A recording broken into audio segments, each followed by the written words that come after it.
Death at Devil's Bridge, Chapter 13. A few weeks ago I read a flourishing account in one of the motor journals written by a female novice who triumphantly recorded how she had thoroughly mastered the first car she had attempted to drive in the short space of a single half-hour. I confess I entertained sentiments of the profoundest admiration for that lady, and looked enviously upon her as a phenomenon.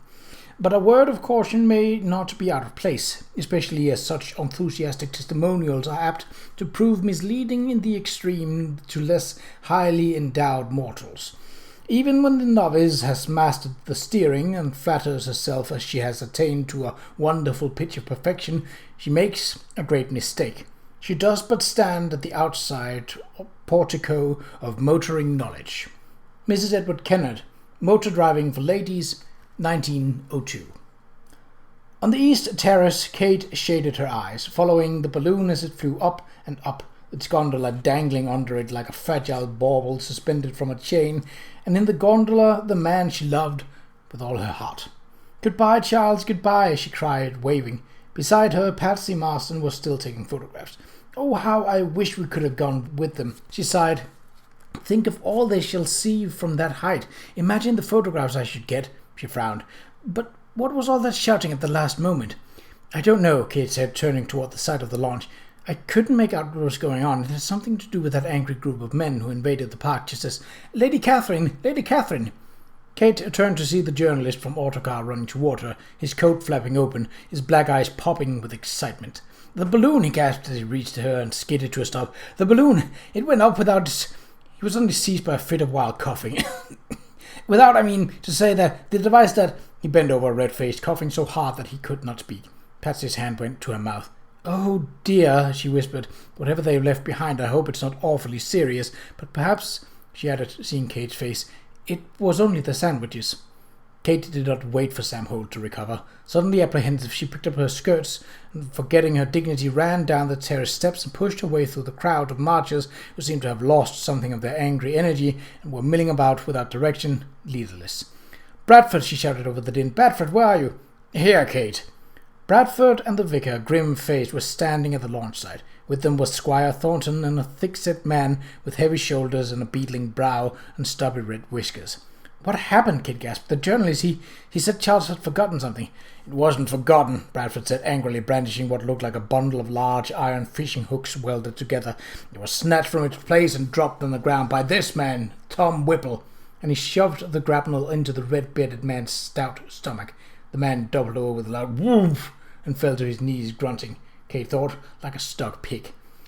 "Lord Bradford!" the vicar cried, horrified, seizing his arm and wresting the hook from him. "Violent will not do. It will not do at all." "But his was a violent act," Bradford exclaimed, furiously pulling away from the vicar. "He has killed 2 men. Without that grapnel, the balloon—" His eyes went to Kate, and then he stopped, biting his lip. Kate forced herself to speak calmly. "Without it, what?" The vicar affected a smile. "Without it, the descent will be a bit more difficult, my dear," he murmured in a soothing voice. "But there's nothing to worry about, I assure you. Mr. Rolls is an experienced balloon pilot. He can certainly manage—" Thornton exploded into a laugh. "Experienced? Why, that young idiot is no more a pilot than I am. He's been up a time or two as a passenger, but as far as piloting a balloon, he has no experience at all." He bent over. "Up, Whipple! Get up, man!" "I didn't do it," Whipple said quite thickly. He struggled to his knees, clutching his stomach. "I didn't pull that grapnel down. It was someone else." "Don't worry," the squire said. "It'll be made right." Kate only half heard this exchange, for she had grown icy cold. No pilot. Charles was thousands of feet in the air, with a boy who lacked the necessary competence to bring them both down safely. "Rolls has no experience?" the vicar asked, wide-eyed. "On what do you base that assertion, Squire Thornton? Is this hearsay, or—" Thornton snorted as he pulled Whipple to his feet and supported him with an arm. "It did not require Sherlock Holmes to investigate young Rolls's background, Vicar. He's a great conniver, but not a particularly clever one at covering his tracks." "And you, Roger," Bradford interjected coldly, "were especially moved to uncover them, I suppose. With my sister in mind, eh? I seem to recall that Patsy has preferred Rolls to you as of late." "Indeed I had, Miss Marston's welfare at heart in all I've done," Thornton replied stiffly. "But perhaps you would care to tell Lady Catherine how much you knew about Rolls' ballooning experience, and whether you shared that knowledge with Sir Charles." By this time there was a considerable crowd gathered around. The lawn was crowded with spectators, and Kate saw Constable Lakin elbowing his way through the throng. The vicar fixed his pale eyes on Bradford. "Is it true that Rhodes has no experience, Lord Bradford? And if it is, did you inform Sir Charles about the risk?" Bradford shifted his feet uncomfortably, avoiding both Kate's and the vicar's eyes. "Well, you see, that is, He coughed. "It was to be a short flight, you know. We did not expect to encounter difficulties," he glared at Whipple, "or sabotage." "I didn't," Whipple whimpered, wiping his nose on his sleeve. "Whoever did it, twa'n't me." "Who can say it was sabotage?" Thornton asked. "Perhaps the grapnel was but carelessly attached." "Nevertheless," the vicar said, "it would be better and safer for the constable to take the man into custody while we discuss what to do about the—" His eyes went to Kate. "I want to know," Kate said firmly, "exactly how difficult it will be for Sir Charles and Mr. Rhodes to land their balloon without the equipment that has been left behind." Thornton gave a strangled laugh. "No difficult? In the absence of an experienced pilot and without that grappling iron to bring themselves down safely, the balloon is lost."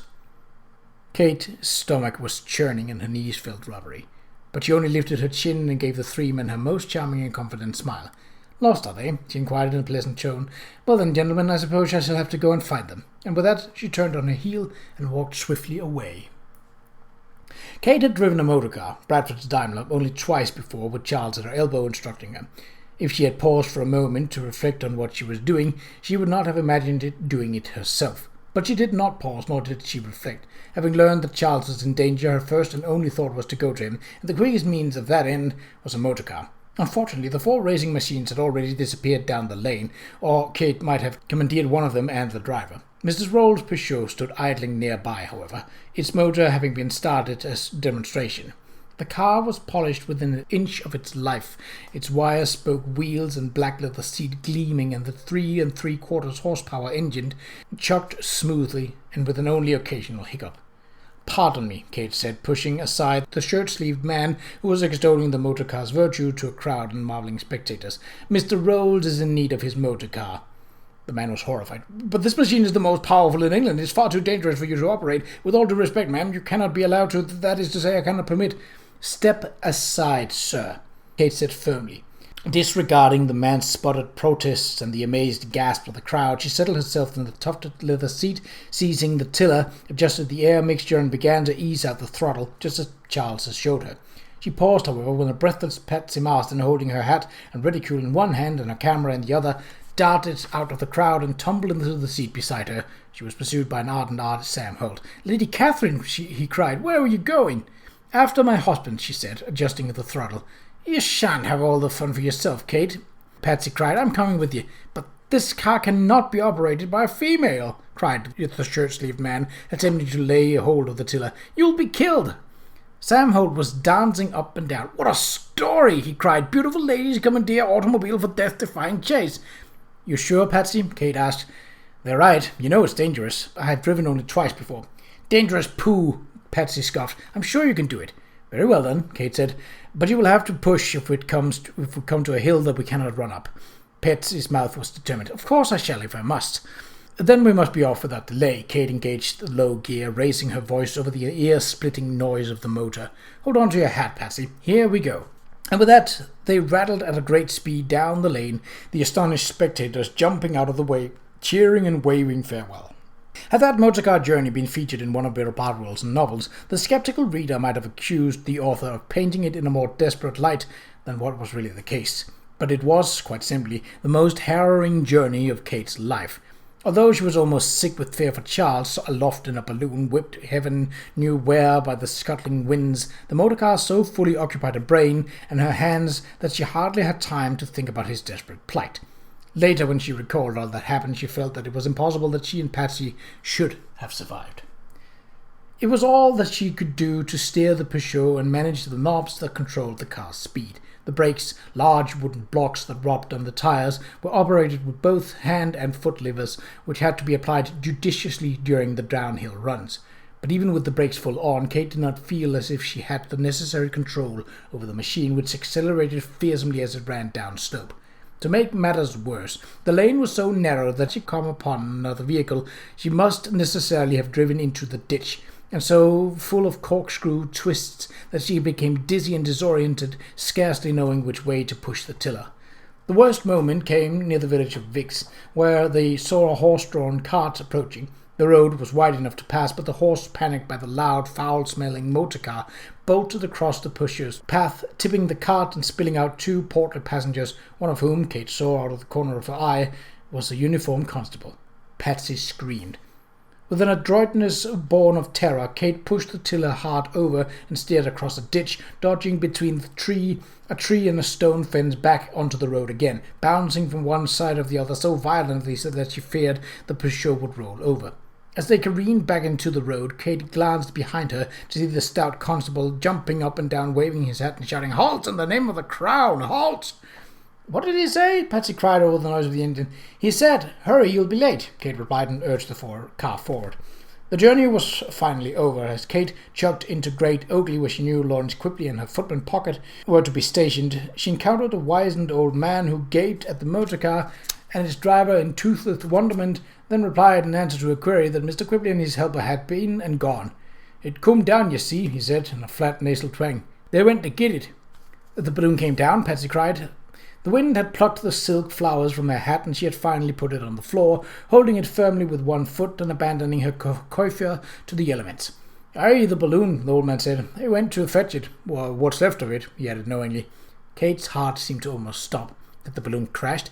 "Where is it?" Patsy asked. "Tell us where." The old man blinked. "Not sure I can recall just where," he said. Patsy reached into her reticule and drew out a coin. "Where?" she demanded. The old man snatched the coin and beat it. "In Farmer Styles' pasture," he said. "But there ain't no need to drive like the devil's at your back.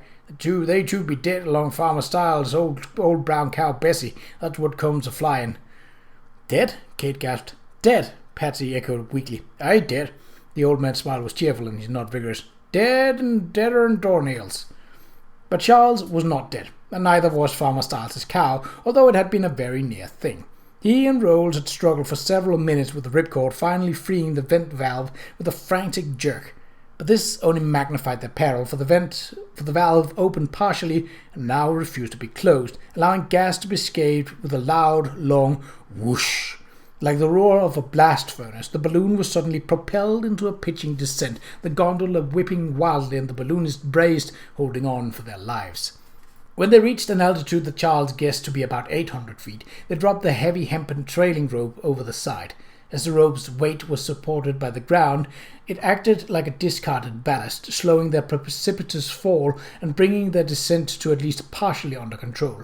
Then Charles, having tied the rope ends to the gondola, dropped his fettered sandbags. He hoped that they would serve the same function as the missing grappling iron and snag something sturdy enough to anchor the balloon.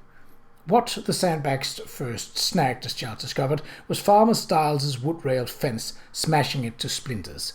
Then they caught in the crotch of an apple tree, serving their purpose with such a stunning efficiency that the gondola was suddenly and fiercely jerked half round and flung to the ground, striking with a violent thump that rattled every tooth in Charles's head. The balloon pitched onto its side, half-filled bag rolling and heaving like a gigantic whale stranded in a shallow bay. The envelope fetched violently up against a thorny hedgerow and ruptured. The gondola upended, tumbling Charles and Rolls under the ground under the nose of a startled brown cow. She, as bewildered as the dazed and unnerved aeronauts, broke into a bawling gallop, full tilt in the direction of Farmer Styles' barn. Some moments later, Farmer Styles himself appeared, as astonished as his brown cow at the sight of the bright silk bag draped over his hedge, but not so amazed that he could not immediately demand a recompense for his ruined fence and his lame cow. With the farmer was his boy, whom Charles, having somewhat regained his composure, dispatched to Great Oakley with a message for Lawrence Quigley and his helper Pocket. Then Charles and Rolls and Farmer Styles, muttering that his fence had been erected just 3 short years before and did not deserve to be ruined by a furnace, began to remove the mesh and coil the lines. Shortly, Lawrence and Pocket appeared with the wagon, Lawrence looking vastly relieved to see Charles on his feet. "We heard you was dead, Sir Charles," he cried. "The village has it you was killed." "Almost dead, Lawrence," Charles said, feeling quite cheerful now that they were safely on the ground. "As you can see, however, we have escaped." "And a good thing 'tis, sir," Lawrence replied emphatically. They set about examining the damage that had been done to the balloon, discussing its repair and folding it. The work went swiftly, and within an hour from the time it had descended so unceremoniously, the balloon and its gondola were loaded on the wagon, ready for return to Bishop's Keep. By prior agreement, however, they were to wait for the arrival of the motor cars, an event which Charles at least now believed would never happen. He was, however, in the wrong. Charles had just paid Farmer Styles what he demanded and was bidding him goodbye when he heard the chugging snort of a motor car, rattling down the lane toward them at high rate of speed. "It sounds like a motor car," Pocket cried. "Hear that, Lawrence? Doesn't it sound like a motor car?" "Caw!" Farmer Styles exclaimed, his mouth dropping more. "More foreigners!" And he ran toward the road, waving and shouting, "Mind the fence! Mind the fence now!" "By Jove, is the winner of the chase arrived at last!" Rolls shouted. "Quick, Sir Charles, get your camera. We must have a photograph." He ran after Farmer Styles. Lawrence quickly glanced toward the road. "Wonder which one it is." "Is there any doubt?" Charles remarked, dryly taking his camera out the canvas back. "I should have thought that Albrecht would be the only possible contender. Dunstable will be quite pleased with the success of his improbable scheme." But it was not Albrecht who drove into the muddy field. To Charles' astonishment, it was a dishevelled and wind-blown Kate at the wheel of Charlie Rolls' Peugeot, her yellow dress covered with dust and dirt, her nose and cheeks as red as berries. She was accompanied by an equally wind-blown and dirty Patsy Marston, waving the ruin of what had once been a very fashionable hat. The machine skidded to a stop. "Charles!" Kate cried, jumping out and running toward him, her russet hair loose, her petticoats flying. "You're alive! Oh, my love, you're alive!" "Kate?" Charles whispered, incredulous, as she flung herself into his arms. "The winner!" shouted Lawrence gleefully, and threw his hat into the air.